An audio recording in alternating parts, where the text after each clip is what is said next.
الله أكبر الله أكبر لا إله إلا الله. إن الحمد لله نحمده ونستعينه ونستغفره ونعوذ بالله تعالى من شرور أنفسنا ومن سيئات أعمالنا. من يهده الله فلا مضل له ومن يضلله فلا هادي له، ونشهد أن لا إله إلا الله وحده لا شريك له، ونشهد أن سيدنا وحبيبنا محمدا عبده ورسوله. أما بعد، قال الله عز وجل في القرآن العظيم بعد أعوذ بالله من الشيطان الرجيم: قل كل يعمل على شاكلته فربكم أعلم بمن هو أهدى سبيلا.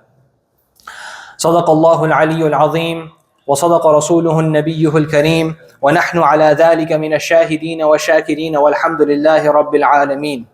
ثم أما بعد. We begin by praising Allah subhanahu wa ta'ala, the One, the Almighty, the Everlasting and the Ever-Living. And we send salutations of peace and blessings upon His noble and chosen Prophet, Muhammad al-Mustafa sallallahu alayhi wasallam. To proceed. When we look at a rainbow, are we amazed by the uniformity of the colors, or are we amazed by the vibrancy and the diversity of colors that we see in the rainbow? Obviously the diversity, the different colors is what makes the rainbow so beautiful. When we look at images of the phenomena known as the northern lights, where the night sky lights up in different colors, whether it be pink, green, purple, red, whatever it may be, this natural phenomena that occurs, it appears as if somebody is shining different colored lights into the atmosphere. But it's not the case. It's actually a natural phenomena that occurs. Why do we find this phenomena so beautiful?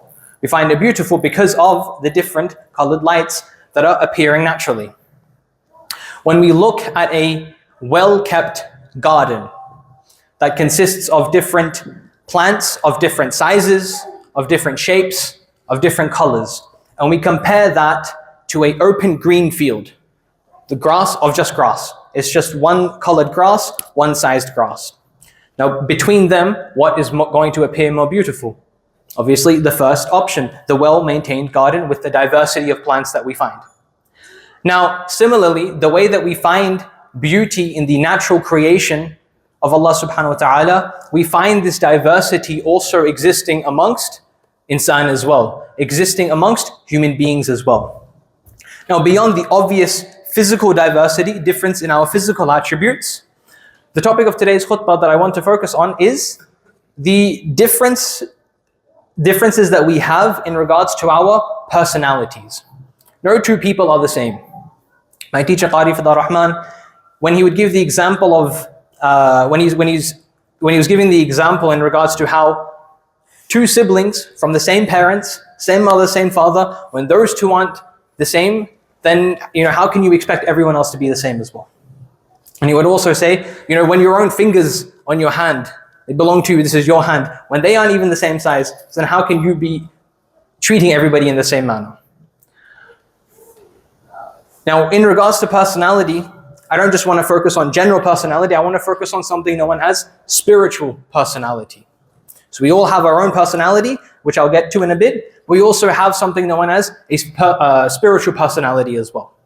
And the contents of this khutbah are largely taken from a paper written by one of my other teachers, Dr. Zahra Abdurrahman, who talks about this phenomena of spiritual personality. So first and foremost, what is personality? He describes personality to be a construct, a composition of the different ways that we human beings behave, the different ways that we feel, and the different ways that we think. All right? So a personality is the different ways that we behave, the different ways that we feel, and the different ways that we think. What is spiritual personality? Now, taking this same type of mindset into spiritual personality, this is referring to the different ways and the different inclinations that we have towards the different ibadat, the different worships that have been revealed by Allah subhanahu wa ta'ala. Now this is specifically in regards to that which is optional, that which is considered to be nawafil. The fara'id, everybody has to do, whether you like it or not. Whether you find joy in praying 5 times a day or not, you must do it. Whether you like to fast or not, when the month of Ramadan comes, you must do it. Whether you like to give in charity or not, once you meet that minimum threshold for zakat, you must pay your 2.5% for the year. And if you have the physical capability and the financial capability to go for Hajj, then you must go for Hajj, whether you like it or not. Obviously, there are more obligations, but just to keep it simple and concise, these are the primary ones that we're usually focusing on a day-to-day basis. So this is what we have to do. But then there's obviously that which we can do, that which is optional for us to do, and that which makes us beloved to Allah.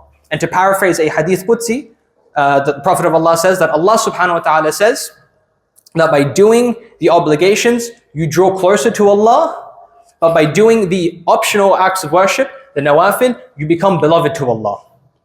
So we should all be striving, in addition to the obligations, to be picking a particular act of worship that we find great closeness to Allah subhanahu wa ta'ala with, and excelling in that. But I will go into that a little bit later on.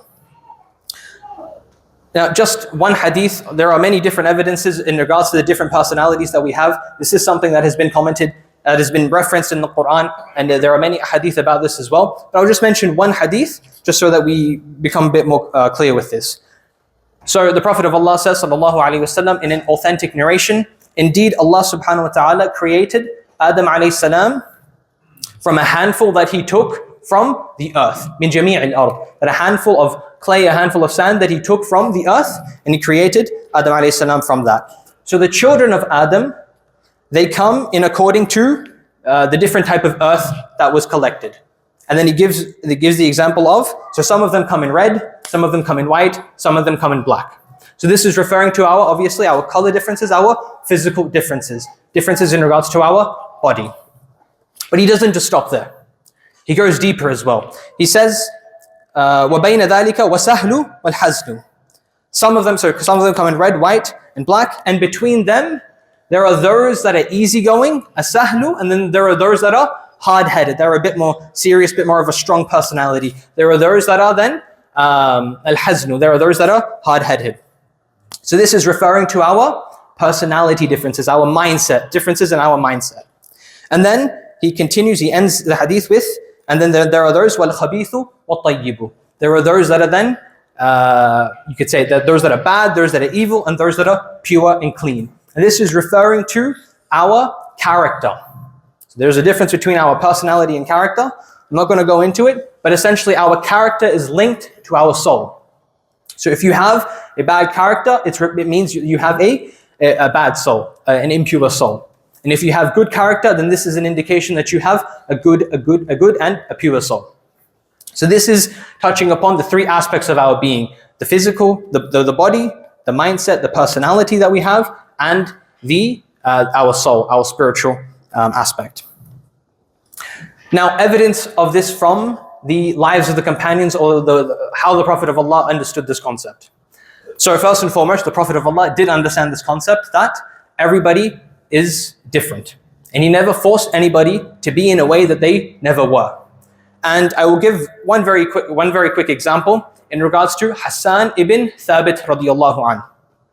Hassan ibn Thabit radiyallahu anhu was a male companion of the Prophet of Allah, and although he was of age, he had no physical defects. So meaning he was capable to fight in war if he needed to, or if he was capable of fighting in war. However, Hassan ibn Thabit never fought in a single battle with the companions. Now you might be wondering, what did the Prophet say about this? Did the Prophet ever scold him for it? Did the Prophet ever reprimand him for it? Did the companions ever say anything about this to him? No. Nobody said a single thing Nobody said a single thing to him about this. Why? Because they understood. Hassan ibn Thabit was not a warrior, he was not a fighter.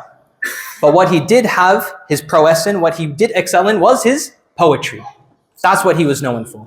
Before becoming Muslim, if somebody was to insult the Quraysh would call upon Hassan ibn Thabit to basically come and diss the other tribe, to defend the honor of the Quraysh, and to verbally diss, verbally defeat the other tribe.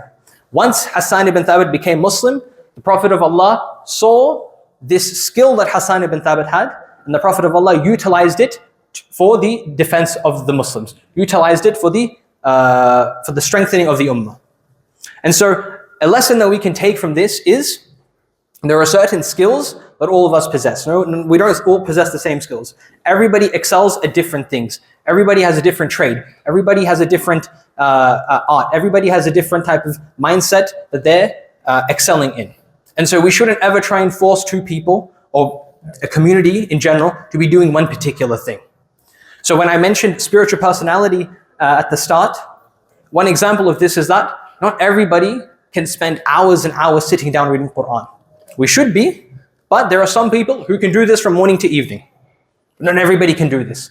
But perhaps this person, he might be able to read Quran for 30 minutes, he can't do more than that, but perhaps he can spend all day volunteering. He can be doing some type of, he can be helping out with charity, he can be helping out with volunteering. Perhaps some people don't like volunteering, but they like to engage in Qiyam al-Layl the entire night. So everybody has different types of inclinations. So what does this mean for us then? How do we apply this into our life? So number one, the most important thing we need to understand is by knowing ourselves, it will help us know our relationship with Allah subhanahu wa ta'ala. As there is a statement from the Salaf, Man arafa nafsahu faqad arafa rabbahu. That whoever knows himself, he knows his Lord. And what that essentially means is that when you understand what you are strong in and what you are deficient in, then those are things that you are going to be working upon. The things that you know that you're strong in, you're going to be taking mass advantage of that. So with the example of Hassan ibn Thabit, he was a very good poet. He was good with his words. And the Prophet of Allah utilized that skill of his for something great and noble. Okay? And whatever weaknesses that he had, he either refrained from engaging in it or he was left to it. The Prophet of Allah never, like I said, reprimanded him for not participating in the battle. So similarly with us, we need to analyze what strengths that we have, what skills that we have that we can utilize for the sake of Allah. One of the ways in which we show our gratitude to Allah subhanahu wa ta'ala for the blessings that He has given us is by utilizing that blessing for His sake. By utilizing that blessing for His pleasure. Whatever that blessing may be. Somebody has wealth and they're of age. One example a sheikh gave was that somebody could be elderly, 60, 70 years old, and they have many businesses, and they're very, very well off. And so this person at this age, he thinks that perhaps the best thing for me to do is I stop these businesses and I go and study Arabic or something like this. Which is fine, it's not a bad thing to do, but the point is, what is the most beneficial thing this person can do? That is, continue his businesses, learn Arabic on the side, but rather the money that Allah has blessed him with, he helped those that are already learning Arabic. This is just one example.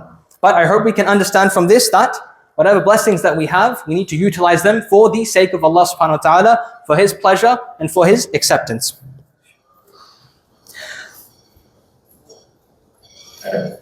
And we've run out of time, but inshallah we will stop here. So the main point that I hope inshallah we all get from this is that we are all very different. We all have our different interests and inclinations. Whatever our inclinations are, whatever we find the most joy in worshipping Allah subhanahu wa ta'ala with, we make sure that we excel in that. And if you're a parent and you see your child has a particular skill that can be utilized for the purpose of this ummah, we encourage him and we don't push them away to do something else. May Allah subhanahu wa ta'ala accept from us. May Allah subhanahu wa ta'ala give us tawfiq to do more. Wa akhira da'wana alhamdulillahi rabbil alameen.